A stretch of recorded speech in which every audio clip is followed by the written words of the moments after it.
Hello friends, welcome to our channel box office blockbusters. কথা বলবো রাজকুমার বনাম প্রিয়তমার 57 দিনের কালেকশন নিয়ে। আপনারা জানেন megastar superstar Shakib Khan sir অভিনীত রাজকুমার ফিল্মটি নিজেদের 57 দিন কমপ্লিট করেছে।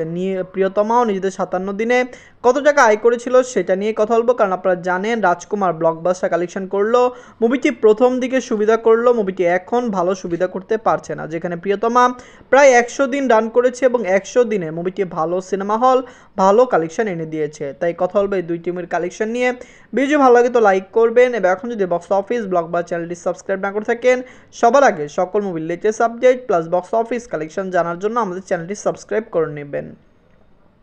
প্রথম হলো বাজেট নিয়ে। রাজকুমারের বাজেট ছিল 10 কোটি টাকা, প্রিয়তমা এবং বাজেট ছিল 2 কোটি টাকা। লিড রোলে একদিকে superstar Shakib Khan sir, অন্যদিকেও superstar megastar Shakib Khan sir. আপনারা জানেন রাজকুমার এবং প্রিয়তমা দুইটি মুভির ডিরেক্টরও সেম, দুইটি মুভির প্রডিউসারও সেম। দর্শকরা এই দুইটি মুভিকে ভালোবেসেছে, পছন্দ করেছে। আপনি জানিয়ে দেয় রাজকুমার কিন্তু অনেক লোকেশনে রিলিজ হয়েছে, বক্স অফিস থেকে মুভিটি ভালো কালেকশন এনে দিয়েছে। আপকামিং মুভিটি মালয়েশিয়া, সিঙ্গাপুর, ইন্ডিয়া এবং ফ্রান্সে রিলিজ হওয়া বাকি রয়েছে।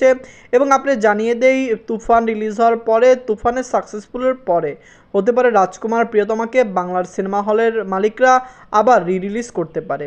যাই হোক, নিজের 57 দিনে রাজকুমার বাংলা ওয়ার্ল্ড মার্কেট থেকে আয় করেছে 14 লক্ষ টাকা, যেখানে প্রিয়তমা নিজেদের 57 দিনে ওয়ার্ল্ড মার্কেট থেকে আয় করেছিল 25 লক্ষ টাকা। রাজকুমার যেরকম বর্তমানে ওভারসিজ মার্কেটে চলছে, প্রিয়তমাও নিজেদের 57 দিনে ওভারসিজ মার্কেটে অনেক লোকেশনে চলছিল, যেমন ফ্রান্স এবং অস্ট্রেলিয়া, নিউজিল্যান্ড। রাজকুমার কিন্তু অস্ট্রেলিয়া, নিউজিল্যান্ডে আগে রিলিজ হয়ে গিয়েছে।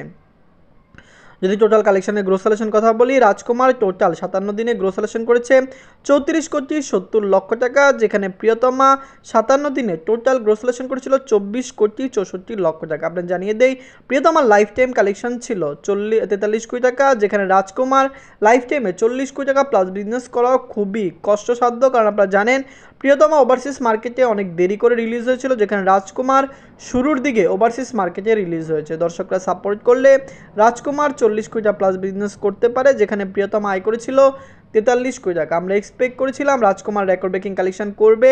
মুভিটি বাজেট রিকভার করে ভালো আয় করেছে, দর্শকদের থেকে মুভিটির ভালো রিভিউ পাওয়া গিয়েছে।